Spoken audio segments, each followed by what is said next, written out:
परिंदे की फरियाद। आता है याद मुझको गुजरा हुआ ज़माना, वो बाग की बहारें, वो सब का चहचहाना। आज़ादियाँ कहाँ वो अब अपने घोंसले की, अपनी खुशी से आना, अपनी खुशी से जाना। लगती है चोट दिल पर, आता है याद जिस दम, शबनम के आंसुओं पर कलियों का मुस्कुराना।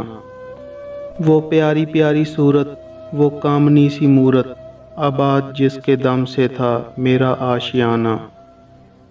आती नहीं सदाएं उसकी मेरे कफ्स में, होती मेरी रिहाई ऐ काश मेरे बस में। क्या बदनसीब हूँ मैं, घर को तरस रहा हूँ, साथी तो हैं वतन में, मैं कैद में पड़ा हूँ।